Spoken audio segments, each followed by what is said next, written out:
My name is Francis MacDonald, and I'm going to read you the life of Jimmy McIntosh, As Long as We've Got a Voice, by Leslie Fox. The first chapter. At home in Caduceus and Wigmore Hospital. My grandfather had a farm, and if I were living with him, if he was still alive today, I would still be living with him in the community. Jimmy McIntosh's birthday is one you cannot forget easily. Born in the rural town of Caduceus near Inverness on the 11th of November 1939, this day marked as Remembrance Day. Diagnosed with cerebral palsy at birth, Jimmy described himself as all doubled up when I was inside my mother. My father left as soon as he found out, and said Jimmy, shaking his head.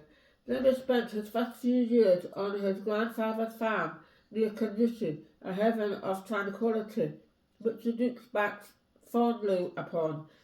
When I was in my town next door, neighbour daughter used to take me out for walks in the summertime.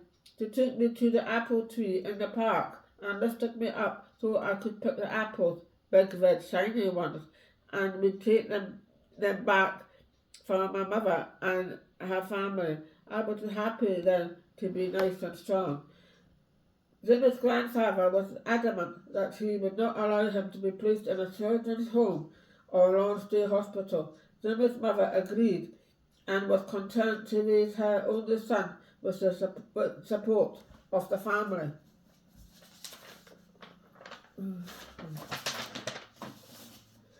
However, when her father died in 1943, Jimmy's mother felt she could no longer stay in Caduceus and decided to move south to Edinburgh in order to start up her own business. Jimmy said when she left the farm in Caduceus to start her own job in Edinburgh at 12 in their place in Stockbridge, my mother kissed me goodbye and said, "I'm hopeful we'll get together and put you in a nice children's home, Princess Margaret Rose Children's Hospital in Edinburgh."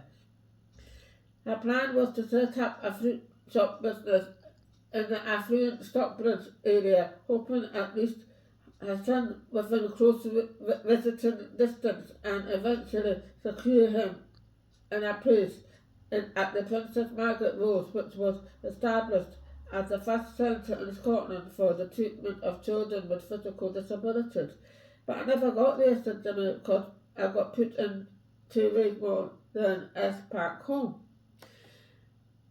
In his mother's absence, Jimmy was in the care of his aunt, and she arranged for him to be placed in Wigmore Hospital in Inverness against his mother and grandfather's wishes. According to Jimmy, after consulting with medics, his aunt was told, "Just put him in a hospital. He's just a vegetable. He cannot do anything." Jimmy's mother was devastated when she heard the news. The decision which had been made in her absence and against her will made her angry. At this stage, Jimmy's mother visited him every 3 weeks. Visits he greatly looked forward to. On each visit, he learned more and more about her plans for the future, which eventually led her to leave Scotland. Over the next few years, she went to live and work in West Germany, Canada, and the south of England. Jimmy grew to understand his mother's search for stability and security. I think she travelled because she was trying to settle down better. She left her hometown and started her own business up as a grocer, and then she tried to live in other countries. I think she found it wasn't suitable. It wasn't her. Then she came back to Scotland and went back to her hometown, but I think she was very downhearted. She couldn't see me. And then she heard from my auntie about me getting put into a hospital. Then she down to Sussex. Then she used to travel up to Scotland to see me, to take me up to Caduceus for our holidays. Jimmy grew up without knowing most of his family. The short time he spent with his mother and grandfather left him an indelible impression upon him. There were few who Jimmy as an individual. His uncle John found another person who could depend upon, one who accepted him for what he was. My Uncle John was very good. He used to get called Hunchback of Notre Dame because he got dropped on his back when he was very young. He still went to work in the army. Then he came back and worked in the butcher's shop. Then he worked for the council, sorting out the potholes in the roads. Many of his relatives passed away while Jimmy was in hospital. I'm the only one left, he would say. I'm the only survivor. I've got a lot of cousins, but they don't keep in touch with me. They said they would, but they don't.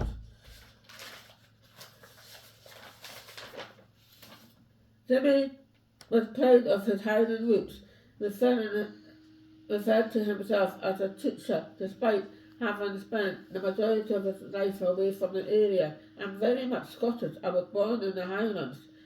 In his later years he would leave home each morning with a big bright tartan blanket, and on special occasions was decked in traditional Scottish dress, proudly supporting his own McIntosh clan, despite feeling a strong connection to his roots as an adult. Jimmy decided to change the spelling of his name to McIntosh to make life easier for others who were writing on his behalf.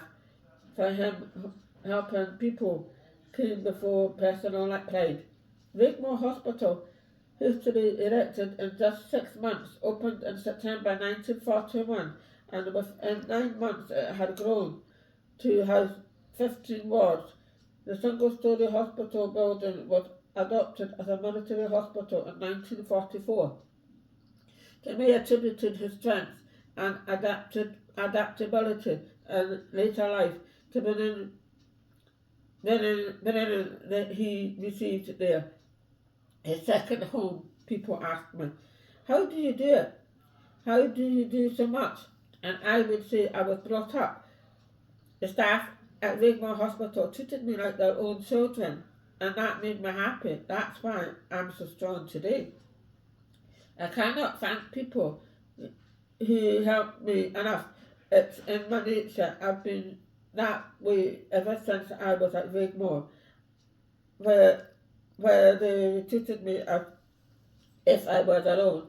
They gave me the confidence to keep my spirit going, and I was more than grateful to them. They never shut me away. Despite this, Wigmore was not an easy place for one soldier to spend his formative years. I was put in there, mixed with people who were going off their heads. It was an army hospital. People would come in wounded, or people lost their minds, and I didn't know what to expect. And so I was only a child at the time, and I had to give up my big bed to go to the camp bed because they were needing the bed for the other people coming in. I was getting shifted backwards and forward. Wee bed, big bed, then a cot. I was 4, and then I stayed beside the domestic staff. Inevitable, he witnessed a good deal of trauma. Wounded soldiers, people who stepped on landmarks. I've seen some terrible things. We recounts which characteristic with sadness. Yet, what stuck out for Jimmy was the care and devotion of the staff. But this did not always apply to the medical staff. If you were born disabled, the doctor thought you had no brains or anything, and you couldn't do anything. But anything, you'd be helpless. The best thing was just to put them away in a hospital, and these days the doctors, the doctors never had a clue about disabled people. Throughout his childhood, Jimmy learned by necessity to look after himself and listen to what his body was trying to tell him. His curved spine and distorted exposure required regular movement and tension release in order to maintain his health and well-being. I have to stretch so I don't get short. I have to change position at Wigmore. The bed had bars and I used to hold on to the bars and stand up. Then I used to pull myself back into my bed. There were no wheelchairs at Wigmore small enough to accommodate and support Jimmy adequately, and consequently he had to crawl around on his hands and knees. I used to get skin knees and they had no wheelchairs for me. The nurses used to push me around in a wheelbarrow. This led him to develop a high degree of physical resistance, which could later observed when he manoeuvred his wheelchair around tight spaces in response to the concerns of other people.